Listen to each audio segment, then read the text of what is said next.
Hello everyone, welcome to quality coaching academy. और यहाँ पे हम लोग पहले जो है इसके पहले जो हम लोग पढ़े थे वो फिजिकल चेंजेज और केमिकल चेंजेज के बारे में पढ़े थे। और इस वीडियो के अंदर जो हम लोग पढ़ने वाले हैं वो पढ़ने वाले हैं condition required for chemical changes. तो यहाँ पे हम लोग डिस्कस करेंगे condition required for chemical changes. तो सबसे पहले अगर हमको कोई भी केमिकल चेंज होना है तो उसके लिए टोटल जो कंडीशन होगी वो 5 कंडीशन होगी। ठीक है, कितनी कंडीशन होगी? टोटल 5 कंडीशन होगी। जो पहली कंडीशन होगी वो हमारी होगी फिजिकल कॉन्टैक्ट बिटवीन रिएक्टेंट। जो हमारी पहली कंडीशन होगी वो क्या होने वाली है? Physical contact between reactant. दूसरी जो हमारी कंडीशन होगी वो होगी हीट। थर्ड कंडीशन होगी हमारी प्रेशर। फोर्थ कंडीशन होगी लाइट। और फिफ्थ हमारी कंडीशन होने वाली है कैटालिस्ट। तो हमको कोई भी अगर केमिकल चेंज होना है तो उस केमिकल चेंज के लिए हमको टोटल 5 कंडीशन चाहिए। ठीक है, तो हम लोग एक एक कंडीशन को लाइन बाय लाइन यहाँ पे डिस्कस करते हैं। तो जो हमारा फर्स्ट कंडीशन है वो हमारा क्या है? फिजिकल कॉन्टैक्ट बिटवीन, हमारे पास यहाँ पे फिजिकल कॉन्टैक्ट बिटवीन रिएक्टेंट्स। तो अगर कोई केमिकल चेंज होना है या कोई भी केमिकल रिएक्शन को ऑकर होना है तो उसके लिए जो हमारे रिएक्टेंट होंगे उनके बीच फिजिकल कांटेक्ट का होना जरूरी है। तो यहाँ पे क्या लिखा है कि a chemical reaction takes place when the two reactant, जब हमारे पास दो रिएक्टेंट्स जो होंगे come in contact with each other. जब हमारे पास अगर दो रिएक्टेंट है ना तो दो रिएक्टेंट को क्या होना होगा? दो रिएक्टेंट को कम क्लोजर, उनको आस पास आना होगा। उनको जब वो पास आएंगे तो फिर हमारे पास क्या होगा? एक केमिकल रिएक्शन ऑकर होगा। जैसे एग्जाम्पल के लिए अगर हम बात करें, यहाँ पे सोडियम की बात हो रही है। सोडियम का सिंबल क्या होगा? सोडियम का सिंबल होने वाला है यहाँ पे Na। Okay, on exposure to water, water मतलब H2O or even moisture react to give sodium hydroxide and hydrogen. तो यहाँ पे क्या कर रहा है? अगर हमारे पास सोडियम है जो कि एक मेटल है, अगर ये वाटर के कांटेक्ट में आता है, अगर हमारे पास सोडियम वाटर के कांटेक्ट में आता है तो यहाँ पे एक केमिकल रिएक्शन ऑकर होगा। और जब केमिकल रिएक्शन ऑकर होगा तो यहाँ पे क्या बनेगा? Sodium hydroxide and hydrogen. तो यहाँ पे हमारे क्या बन रहा है? ये हमारा हो गया सोडियम हाइड्रोक्साइड और यहाँ पे ये हमारे पास क्या हो रहा है? हाइड्रोजन गैस यहाँ से क्या हो रही है? रिलीज हो रही है। ओके, तो अगर हमको दो रिएक्टेंट था तो दो रिएक्टेंट को क्या होना पड़ा? आसपास आना पड़ा। जब तक हम वाटर के अंदर सोडियम को ऐड नहीं करते तब तक हमारे पास sodium hydroxide plus hydrogen gas का रिलीज नहीं होता। And hence sodium catches fire. और जब हम वाटर के अंदर सोडियम को ऐड करेंगे ना तो वहां पे क्या होगा? फायर कैच कर लेगा। ठीक है ना। Due to this reason sodium is stored in kerosene. और इसी वजह से, चूंकि वो फायर कैच कर लेता है, इसी वजह से जो सोडियम है उसको किसके अंदर रखा जाता है? केरोसिन के अंदर। तो हमारी जो पहली कंडीशन है वो ये है कि अगर कोई भी दो रिएक्टेंट है तो दो रिएक्टेंट को क्या होना पड़ेगा? आसपास आना पड़ेगा। अगर दो रिएक्टेंट पास आएंगे तो वहां से क्या होगा? एक केमिकल रिएक्शन ऑकर होगा। जैसे एग्जाम्पल के हमने सोडियम और वाटर का रिएक्शन कराया, दोनों पास गए तो वहां से केमिकल रिएक्शन हुआ। और केमिकल रिएक्शन जब हुआ तो क्या क्या बना? Sodium hydroxide plus release of hydrogen gas. तो सबसे पहली कंडीशन हमारी क्या है? Physical contact between reactant. तो रिएक्टेंट के बीच में क्या होना चाहिए? फिजिकल कांटेक्ट का होना जरूरी है। ठीक है, एक डायग्राम से हम इसको देखते हैं दूसरे एग्जांपल से। ठीक है, जैसे हमारे पास अगर ये एक रिएक्टेंट है जहां पे हमारे पास CH4 है, ये हमारा CH4 है। ओके, तो यहां पे देख सकते हैं हम लोग कि ये हमारा CH4 है। तो CH4 क्या है? ये देखिए, CH4 हमारे पास क्या है? ये हमारा मीथेन गैस है। ठीक ना, ये हमारा मीथेन गैस है। यहाँ पे इसका डायग्राम बना हुआ है। और हमारे पास ये क्या है? हमारे पास O2 है। तो यहाँ पे हमारे पास ऑक्सीजन है। जब हम मीथेन का रिएक्शन ऑक्सीजन से करा रहे हैं तो यहाँ पे क्या हो रहा है? एक हमारा ये मॉलिक्यूल है, दूसरा हमारा ये मॉलिक्यूल है। जब हमको इससे नया प्रोडक्ट बनाना है तो नया प्रोडक्ट बनाने के लिए हम क्या कर रहे हैं? नया प्रोडक्ट बनाने के लिए इसको CH4 को और जो हमारा O2 है इन दोनों को क्या कर रहे हैं? पास ला रहे हैं। तो यहाँ पे क्या हो रहा है? एक नया प्रोडक्ट क्या क्या बन रहा है? एक बन रहा है हमारा कार्बन डाइऑक्साइड और दूसरा हमारा क्या बन रहा है? वाटर का मॉलिक्यूल। ठीक है, तो हमारे पास पहली कंडीशन क्या है कि हमारे पास इन दोनों रिएक्टेंट के बीच में क्या हुआ? Physical contact. और जब फिजिकल कांटेक्ट हुआ तो क्या हुआ? केमिकल रिएक्शन ऑकर हुआ। ओके, तो पहला हमारा कंडीशन समझ में आया, physical contact between reactant. Second condition हम देखते हैं। सेकंड कंडीशन हमारा क्या है? सेकेंड कंडीशन है हमारा हीट। अगर हम ध्यान से देखें तो सेकेंड कंडीशन हमारा क्या होने वाला है? सेकेंड कंडीशन हमारा है हीट। ठीक है, ये देखिए क्या हो जा रहा है। हीट, ठीक है। ओके, तो हम देखते हैं सेकेंड कंडीशन हमारे पास हीट है। तो हीट के अंदर क्या होगा, generally chemical reaction involve absorption और रिलीज ऑफ हीट एनर्जी। जो हमारा केमिकल रिएक्शन होता है ना, जब हम उस हीट, दो चीज़ों पे डिपेंड करेगा, या तो किसी केमिकल रिएक्शन के अंदर क्या होगा, हीट एनर्जी निकलेगी, या तो फिर क्या होगा, हीट एनर्जी एब्जॉर्ब होगी। दो कंडीशन होगा, ठीक है। बेस्ड ऑन हीट चेंजेस, अब जो ये हीट चेंजेस हो रहा है, इस हीट चेंजेस को, ठीक है, इसको हम रिप्रेजेंट करेंगे डेल्टा एच से। जो हमारा हीट चेंज हो रहा है ना, इसको हम किससे रिप्रेजेंट करने वाले हैं, डेल्टा एच से। The reaction are classified as exothermic and endothermic reaction. दो तरह से ये क्लासिफाई होगा, जो रिएक्शन होगा हमारा दो तरह से क्लासिफाई होगा। एक हमारा होगा एक्सोथर्मिक रिएक्शन, दूसरा हमारा होगा एंडोथर्मिक रिएक्शन। दो तरह के रिएक्शन होंगे। The change in energy is represented by delta H. यहाँ पे जो ये एनर्जी चेंज हो रहा है ना, जो हीट एनर्जी चेंज हो रहा है, इसको हम किससे रिप्रेजेंट करने वाले हैं, डेल्टा एच से रिप्रेजेंट करने वाले हैं। आ रही बात समझ में। तो अगर हमारे पास एक्सोथर्मिक कंडीशन है तो यहाँ पे हीट एनर्जी रिलीज होगी, एंडोथर्मिक है तो यहाँ पे हीट एनर्जी क्या होगी, एब्जॉर्ब होगी। ओके, अब हमारे पास कुछ एग्जांपल्स हैं, देखते हैं। जैसे हमारे पास ये पहला एग्जांपल है, many compounds decompose on absorption और ऑफ हीट। अब हमारे पास क्या है, बहुत सारे ऐसे कंपाउंड हैं जो कि डिकम्पोज होते हैं। डिकम्पोज का मतलब क्या है, डिकम्पोज का मतलब है स्प्लिट। यहाँ पे ये क्या होने वाला है, स्प्लिट होने वाला है। स्प्लिट का मतलब क्या है, ब्रेक। ये हमारे पास ब्रेक हो जाएंगे। तो जब ब्रेक होंगे तो क्या करेंगे, अलग अलग तरीके से क्या बनाएंगे, वो हमारे पास अलग अलग तरीके का मॉलिक्यूल का फॉर्मेशन करेंगे। तो यहाँ पे क्या कर रहा है कि many compound decompose on absorption of heat. जब हम किसी को हीट एब्जॉर्ब कराएंगे ना कंपाउंड को, तो वो क्या होगा, स्प्लिट हो जाएगा, टूट जाएगा। These are called endothermic reaction. और जब हम हीट एब्जॉर्ब कराएंगे किसी भी कंपाउंड को, तो ऐसे रिएक्शन को हम क्या बोलने वाले हैं, एंडोथर्मिक रिएक्शन।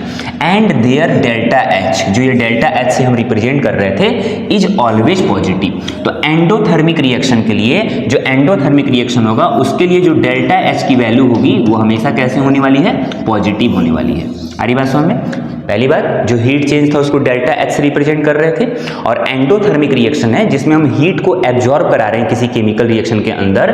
तो जब हम वो हमारा अलग अलग मॉलिक्यूल्स या अलग अलग एलिमेंट के अंदर जब ब्रेक होगा, तो उसमें जो डेल्टा एच आएगा ना वैल्यू, उसकी वैल्यू कैसी होगी, पॉजिटिव होगी। फॉर एग्जाम्पल यहाँ पे हमारे पास दिया है पोटेशियम नाइट्रेट। ये हमारा क्या है, पोटेशियम नाइट्रेट। जब हमने पोटेशियम नाइट्रेट को हीट दिया ना, तो पोटेशियम नाइट्रेट हीट देने पे क्या हुआ, हमारे पास ये पोटेशियम नाइट्राइट प्लस ऑक्सीजन के अंदर ब्रेक हो गया। यहाँ से हमारे पास जो ये ऑक्सीजन था ना, ये ऑक्सीजन यहाँ से क्या बना लिया, O2 बना लिया, और बाकी हमारे पास ये कंपाउंड बन गया जो कि क्या हुआ, पोटेशियम नाइट्राइट। ओके, और यहाँ पे अगर हम ध्यान से देखें तो चूंकि ये एंडोथर्मिक रिएक्शन है, तो इसकी डेल्टा एच की वैल्यू कैसी आ रही है, पॉजिटिव। और कितनी वैल्यू आ रही है, 244.7 किलो जूल। और हमारे पास क्या है कि जो एंडोथर्मिक रिएक्शन होंगे वहां पे क्या बनेगा, डिकम्पोज होंगे। डिकम्पोज का मतलब डिकम्पोजिशन रिएक्शन की तरह ये काम करेगा। आ रही बात समझ में, ठीक है। नेक्स्ट हम देखते हैं, एक तो हमारा हीट चेंजेज हो गया जो कि एंडोथर्मिक रिएक्शन है, जहां पे क्या होंगे, कोई भी कंपाउंड डिकम्पोज होंगे, स्प्लिट होगा और ब्रेक होगा। ओके, नेक्स्ट हम देखते हैं जहां पे एक्सोथर्मिक रिएक्शन आएगा। ठीक है, तो नेक्स्ट हमारे पास एक और एग्जांपल है हमारे पास यहाँ पे रिएक्शन, जैसे ये हमारे पास दिया है कैल्शियम कार्बोनेट। तो कैल्शियम कार्बोनेट अगर हमारे पास दिया है यहाँ पे, ये हमारा कैल्शियम कार्बोनेट है, और कैल्शियम कार्बोनेट के अंदर हमने क्या दे दिया, हीट दे दिया। अब कैल्शियम कार्बोनेट के अंदर अगर हमने हीट दिया, तो चूंकि यहाँ पे कार्बोनेट जैसा टर्म आया, तो जब भी कार्बोनेट जैसा टर्म आएगा तो जो हमारा जो मॉलिक्यूल स्प्लिट होगा, तो यहाँ से CO2 गैस निकल जाएगा। जब भी हमारे पास किसी भी कंपाउंड के अंदर ना अगर कार्बोनेट आ रहा है और अगर हम उसको डिकम्पोज करवा रहे हैं, उसको हम हीट एनर्जी प्रोवाइड कर रहे हैं, तो वहां पे क्या होगा, CO2 निकल जाएगा। और CO2 यहां से अगर निकलेगा तो देखो यहाँ से CO2 निकल गया। अब यहाँ एक ऑक्सीजन बचा होगा, तो ये क्या बना लेगा, कैल्शियम के साथ कैल्शियम ऑक्साइड, हमारे पास ये बना लेगा कैल्शियम ऑक्साइड, और यहाँ से कौन निकल जाएगा, CO2।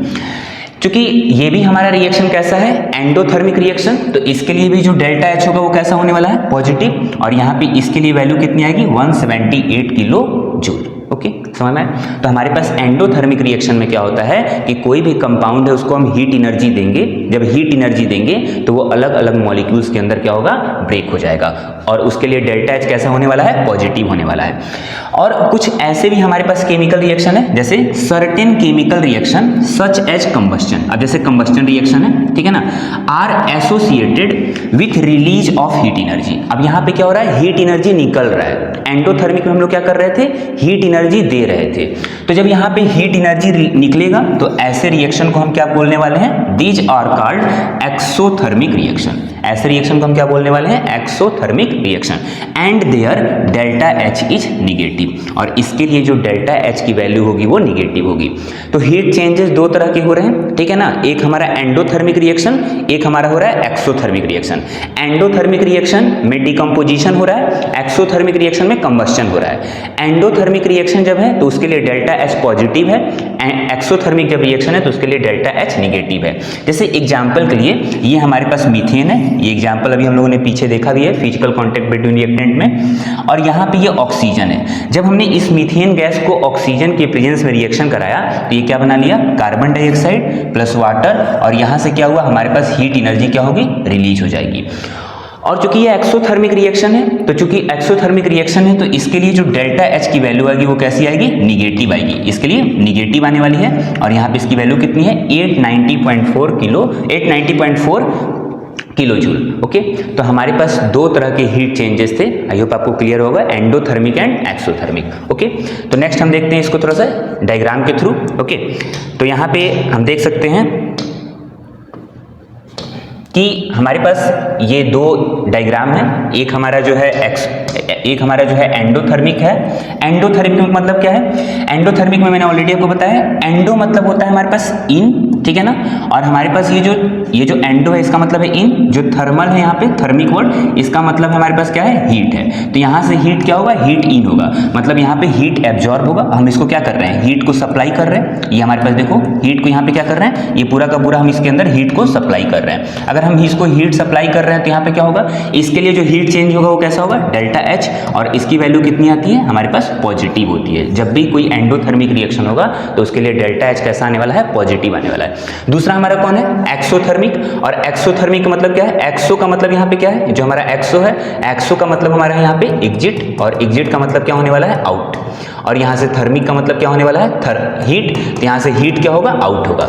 जब हीट आउट होगा तो हमारे पास इसके लिए जो हीट चेंजेस होगा वो क्या होगा, डेल्टा एच, और डेल्टा एच की वैल्यू इसमें क्या आने वाली है, निगेटिव आने वाली है। तो यहाँ देखो क्या हो रहा है, इस कंटेनर के थ्रू क्या हो रहा है, हीट यहाँ से क्या हो रहा है, बाहर आ रहा है। तो जब ये हीट बाहर आएगा ना तो फिर हमारे पास जो डेल्टा एच की वैल्यू आएगी वो कैसी आने वाली है, वो हमारी निगेटिव आने वाली है। तो आई होप आपको क्लियर हो गया होगा कि दो कंडीशन है, endothermic reaction and exothermic reaction, ठीक है ना। तो एंडोथर्मिक में क्या हो रहा है और एक्सोथर्मिक में क्या हो रहा है, ठीक है। तो हमारे दो कंडीशन हो गया, फिजिकल कांटेक्ट बिटवीन रिएक्टेंट, दूसरा हो गया हीट, ठीक है। थर्ड कंडीशन हम देखते हैं जो कि हमारा क्या है, लाइट। ओके, तो हम लोग देखते हैं थर्ड कंडीशन यहाँ पे। अब हमारा आ गया थर्ड कंडीशन जो है वो हमारा है लाइट। ओके ना,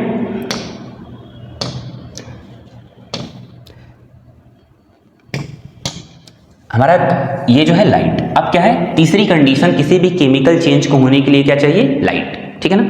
अब क्या कर रहा है, certain chemical reaction takes place with the help of light energy. बहुत सारे ऐसे केमिकल रिएक्शन है ना जो लाइट एनर्जी के हेल्प से क्या करेंगे, केमिकल रिएक्शन का फॉर्मेशन करेंगे। These are called photochemical reaction. ऐसे रिएक्शन को क्या बोलते हैं, फोटोकेमिकल रिएक्शन। देखो ये जो फोटो वर्ड है ना, ये जो फोटो वर्ड है, इस फोटो वर्ड का मतलब ही होता है लाइट। अरे बात समझ में, तो यहाँ पे क्या बोल सकते हैं, लाइट केमिकल रिएक्शन, मतलब जो केमिकल रिएक्शन होगा ना वो किसके प्रेजेंस में होने वाला है, लाइट के प्रेजेंस में। जैसे कुछ एग्जांपल है, जैसे हमारे पास ये हाइड्रोजन है और ये हमारा क्लोरीन है। जब ये हाइड्रोजन और क्लोरीन जब ये कंबाइंड हो रहा है ना, तो यहाँ पे क्या बना रहा है, हाइड्रोक्लोरिक एसिड। किसके प्रेजेंस में बना रहा है, इन द प्रेजेंस ऑफ लाइट। तो अगर लाइट के प्रेजेंस में बना रहा है तो ऑब्वियस सी बात है ये कौन सा रिएक्शन होगा, ये हमारे पास फोटोकेमिकल रिएक्शन होगा, ठीक है ना। तो हमारे पास ये पहला एग्जाम्पल हो गया। दूसरा अगर हम एग्जाम्पल देखें तो हमारे पास क्या है, यहाँ पे ये हमारा एग्जाम्पल है फोटोसिंथेसिस का, अगर आप देख सकते हैं तो, ठीक है। यहाँ पे क्या हो रहा है कि हमारे पास ये CO2 है, कार्बन डाइऑक्साइड, ठीक, और ये वाटर के मॉलिक्यूल है। ये जब हमारे पास क्या करेगा, सनलाइट और क्लोरोफिल के प्रेजेंस में जब रिएक्शन कराएगा, ठीक है ना, तो हमारे पास क्या बनाएगा, ये ग्लूकोज बना लेगा, और ग्लूकोज के साथ साथ क्या बनेगा, 6O2 यहाँ से रिलीज होगी। अरे बात समझ। तो ये भी हमारा क्या हो रहा है, ये भी किसके प्रेजेंस में हो रहा है, ये भी हमारे पास सनलाइट के प्रेजेंस में हो रहा है। तो ये भी एक तरीके का कैसा रिएक्शन है, ये भी हमारे पास एक तरीके का फोटोकेमिकल रिएक्शन है, ठीक है ना। तो फोटोकेमिकल रिएक्शन वही है जिसमें हमारे पास फोटो का मतलब है लाइट, और ऐसा केमिकल रिएक्शन जो किसी लाइट के प्रेजेंस में ऑकर होगा वो हमारा क्या होगा, फोटोकेमिकल रिएक्शन। अब यहाँ पे कुछ और यहाँ पे नोट बना के एक इंपॉर्टेंट पॉइंट दिया गया है, देखिए ध्यान से, ठीक है ना, आप देख सकते हैं सम केमिकल रिएक्शन, कुछ ऐसे केमिकल रिएक्शन भी होते हैं और also associated with release of light energy. ये जो दोनों रिएक्शन था ये हमारे पास क्या हो रहा था, लाइट एनर्जी के प्रेजेंस में प्रोडक्ट बना रहा था। ओके, अब ये जो रिएक्शन है केमिकल रिएक्शन, एक्चुअल में जब ये रिएक्ट करेंगे ना, दो मॉलिक्यूल हमारे जब रिएक्ट करेंगे या दो एटम जब कंबाइन होंगे तो यहाँ पे लाइट एनर्जी क्या होगी, निकलेगी। जैसे ये अगर हमारा एग्जांपल है, जो ये हमारा एग्जांपल है, ये क्या है, ये एग्जांपल है बर्निंग ऑफ मैग्नीशियम रिबन। किसका एग्जांपल है, बर्निंग ऑफ मैग्नीशियम रिबन। तो हमारे पास हो क्या रहा है कि जब हमने मैग्नीशियम रिबन को बर्न किया तो क्या बना गया, यहाँ पे बन गया मैग्नीशियम ऑक्साइड, और मैग्नीशियम ऑक्साइड के साथ क्या हुआ, ये लाइट एनर्जी यहाँ से क्या हो गई, लाइट एनर्जी रिलीज हो गई। तो अगर ध्यान से देखेंगे तो लाइट के फिनोमेना में क्या हो रहा है, एक तो ये हो रहा है कि कुछ ऐसे केमिकल रिएक्शन है जो लाइट के प्रेजेंस में अपना प्रोडक्ट बना रहे हैं, दूसरा कुछ ऐसे केमिकल रिएक्शन है जो कि प्रोडक्ट जब बना रहे हैं तो लाइट एनर्जी को क्या कर रहे हैं, वहां पे हमारे पास एनर्जी को जो है लाइट के फॉर्म में यहाँ से रिलीज कर रहे हैं। अरे बात समझ में, तो तीसरा कंडीशन था हमारा लाइट। आई होप आपको क्लियर होगा, ठीक है। अगर हम ये वाला रिएक्शन देखें तो यहाँ देख सकते हैं, ठीक है, कि हमारे पास ये जो है ये हमारा रिएक्शन है, ठीक है। जैसे हमने ये देखो सनलाइट के प्रेजेंस में, ये सनलाइट है, यहाँ पे 6 CO2 है, ठीक है ना, कार्बन डाइऑक्साइड प्लस 6 H2O, ठीक है। यहाँ पे ये क्या बना रहा है, यहाँ पे हमारे पास ये ग्लूकोज का फॉर्मेशन कर रहा है, ठीक है, और यहाँ से क्या निकल रहा है, 6O2 निकल रहा है। तो ये हमारे पास क्या है, एक तरीके किसके प्रेजेंस में हो रहा है, ये हमारे पास रिएक्शन किसके प्रेजेंस में हो रहा है, सनलाइट के प्रेजेंस में। तो विदाउट सनलाइट ये रिएक्शन पॉसिबल नहीं था। अरे बात समझ में, तो अगर केमिकल रिएक्शन को होना था तो यहाँ पे सनलाइट का होना जरूरी था। अरे बात समझ में, ठीक है। अब हमारे पास तीन कंडीशन हो गया। पहला कंडीशन क्या था, फिजिकल कांटेक्ट बिटवीन रिएक्टेंट, दूसरा कंडीशन क्या था, हीट, तीसरा कंडीशन क्या था, प्रेशर, लाइट। अब चौथा जो हमारा कंडीशन है वो हमारा होने वाला है प्रेशर, ठीक है। तो हम देखते हैं फोर्थ कंडीशन हमारा, फोर्थ कंडीशन है हमारा प्रेशर, ठीक है। तो यहाँ पे हम देखते हैं फोर्थ कंडीशन में, ओके, फोर्थ कंडीशन जो है हमारा वो होने वाला है प्रेशर। और प्रेशर का मतलब क्या है, देखो कोई भी अगर केमिकल रिएक्शन है ना, अगर वो मान लो गैसियस स्टेट में है, ठीक है ना, तो वहां पे हमको प्रेशर की जरूरत होगी। विदाउट प्रेशर ना वो केमिकल रिएक्शन प्रोडक्ट नहीं बना पाएगा, ठीक है। तो देखिए these are some chemical reactions, यहाँ पे कुछ केमिकल रिएक्शन है, अभी हम लोग देखेंगे, which requires high pressure condition for the reaction to takes place at a reasonable rate. मतलब ना हम अगर कोई भी केमिकल रिएक्शन को कितने टाइम में कराना है ना, तो उसके लिए हमको क्या पड़ेगा, उसके लिए हमको हाई प्रेशर की रिक्वायरमेंट पड़ेगी। विदाउट अप्लाइंग हाई प्रेशर ना वो केमिकल रिएक्शन एक प्रोडक्ट अच्छा नहीं बनाएगा। अरे बात समझ में, तो जो चौथी कंडीशन है ना, अगर हमको केमिकल रिएक्शन को ऑकर कराना है तो उसके लिए हमको क्या नीड है, प्रेशर की रिक्वायरमेंट है। तो हम लोग जो है जो प्रेशर की कंडीशन है ना उसको एक डायग्राम से देखते हैं और समझते हैं कि क्या है, कैसे केमिकल रिएक्शन के अंदर कोई प्रेशर काम करता है, ठीक है। तो हमारे पास ये एक हमारा डायग्राम है, ठीक है। अगर हम लोग यहाँ पे देखेंगे तो यहाँ पे कंडीशन है, इसको हम लोग देखते हैं, ठीक।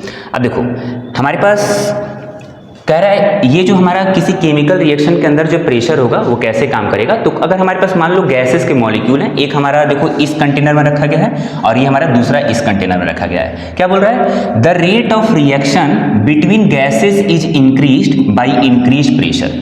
देखो अगर हमारे पास क्या कर रहा है, अगर कोई भी गैसियस रिएक्शन है ना, तो वहां पे क्या होगा, अगर हम उसको प्रेशर बढ़ाएंगे ना तो उसका क्या होगा, हमारे पास रेट ऑफ रिएक्शन भी बढ़ेगा। मतलब यहाँ पे जो रिएक्शन की स्पीड है ना वो भी हमारी क्या बढ़ेगी, मतलब प्रोडक्ट जल्दी से जल्दी बनेगा। Okay, in effect pressure is the gas equivalent of concentration, ठीक है ना। मतलब हमारे पास प्रेशर की बात हो रही है कि कंसंट्रेशन पे डिपेंड करेगा कि कितना कंसंट्रेशन है। देखिए यहाँ पे दो जार बना हुआ है, ठीक है। क्या कर रहा है, this two gas jar contain the same number of gas particle. देखो जितना इस वाले जार के अंदर गैस के पार्टिकल है ना, जितना इस वाले जार के अंदर गैस के पार्टिकल हैं उतना ही इस जार के अंदर भी है। मतलब they contain equal number of gas particle. अब क्या कर रहा है, the higher pressure jar has more particles per unit volume which means a higher concentration hence faster reaction.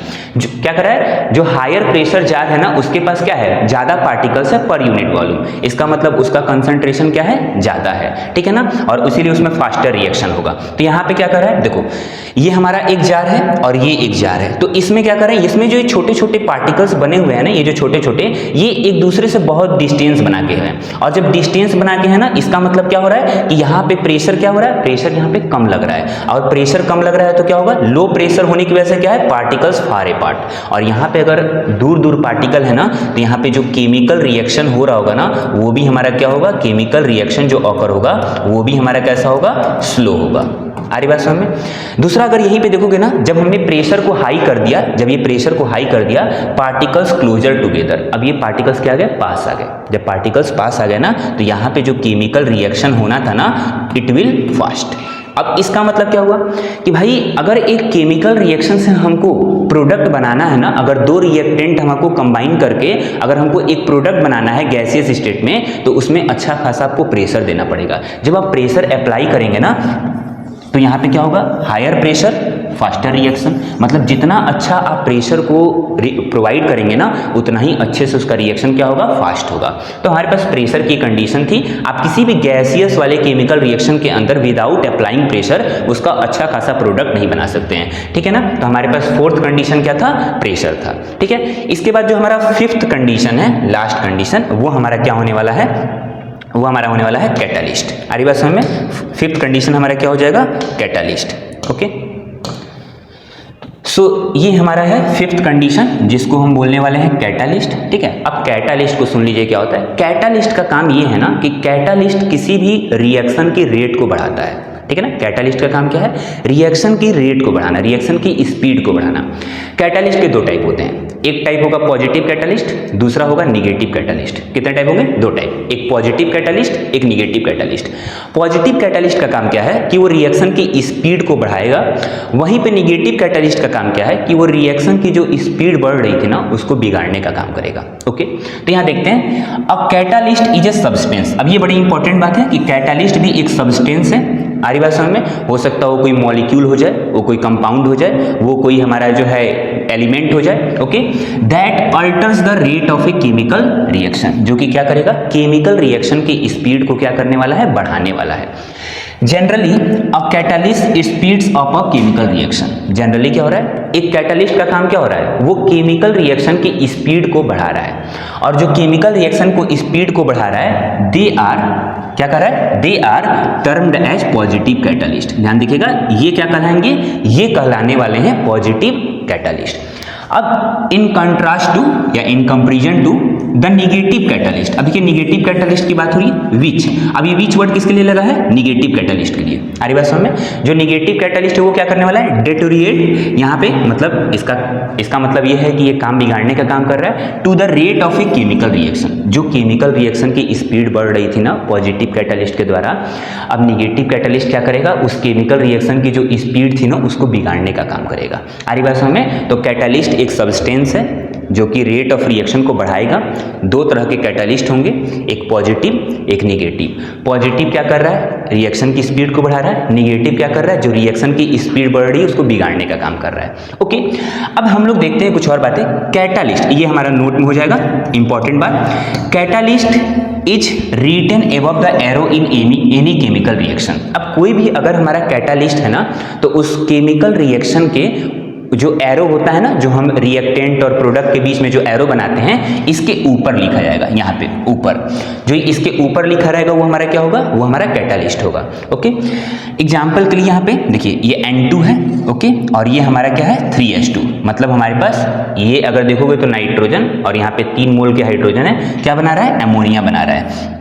और किसके प्रेजेंस में बना रहा है, इन the presence of iron catalyst. तो अभी मैंने बताया ना, जो कैटालिस्ट होगा वो एलिमेंट भी हो सकता है, मॉलिक्यूल भी हो सकता है, कंपाउंड भी हो सकता है। तो आयरन कैटालिस्ट के प्रेजेंस में ये क्या बना रहा है हमारे पास, ये जो है अमोनिया लिक्विड, मतलब लिक्विड अमोनिया बना रहा है। और कितना टेम्परेचर है, देखो टेम्परेचर हमारा कितना है, 450 डिग्री सेल्सियस यहाँ पे, ठीक है ना। इसको हम चाहें तो 400 डिग्री सेल्सियस से 450 डिग्री सेल्सियस ले सकते हैं, ये टेम्परेचर हो जाएगा। और कितना प्रेशर है, 200 एटमॉस्फेरिक प्रेशर। हमारी बात समझ में। तो चूंकि ये गैसियस रिएक्शन है, N2 भी गैस है, हाइड्रोजन भी यहाँ पे गैस है, तो जो कोई दोनों के दोनों गैसेस के फॉर्म में है, इस वजह से हमको प्रेशर को भी अप्लाई करना होगा। अभी मैंने आपको चौथा कंडीशन बताया था ना कि प्रेशर, जब भी हमारे पास कोई गैसियस केमिकल रिएक्शन आएंगे ना, तो विदाउट प्रेशर वो अच्छा प्रोडक्ट नहीं बनाएगा। ओके, तो हमारे पास आपको समझ में आया होगा आई थिंक। और ये जो हमारा रिएक्शन बन रहा है ना, ये रिएक्शन एक्चुअल में कहलाता है हैबर्स प्रोसेस। क्या कहलाता है? Haber's process. तो हैबर प्रोसेस में क्या बनता है? हैबर प्रोसेस में जो बनता है वो बनता है लिक्विड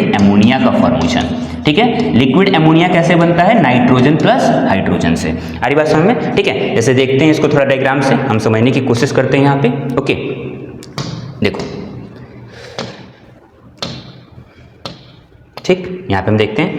अब यहाँ पे हमारे पास क्या है? एक कैटालिस्ट किसी केमिकल रिएक्शन के अंदर हम देख रहे हैं। तो देखो ये नाइट्रोजन है, नाइट्रोजन चूंकि ये गैस है, ध्यान रखिएगा ये हमारा गैस है, इसलिए हम इसको क्या लिखेंगे? N2 के फॉर्म में। ओके, हमारे पास ये हाइड्रोजन है, तो हाइड्रोजन को क्या लिखने वाले हैं? H2 के फॉर्म में। तो ये हमारा N2 और ये H2, नाइट्रोजन प्लस हाइड्रोजन। अब इन दोनों का रेशियो कितना है? 1:3। 1:3 का मतलब ये नाइट्रोजन के आगे 1 है, हाइड्रोजन के आगे 3 है। तो क्या हो गया? N2 प्लस N2 भी हमारा गैस है, प्लस 3H2, ये हमारा हो गया। ठीक, अब क्या कर रहा है? Unreacted gas recycled. जो हमारे गैस होंगे अनरिएक्ट होंगे ना, वो रिसाइकिल होंगे। और कितने कितने टेम्परेचर पे? 400 से 450, ये 450 हो जाएगा, 450 डिग्री सेल्सियस।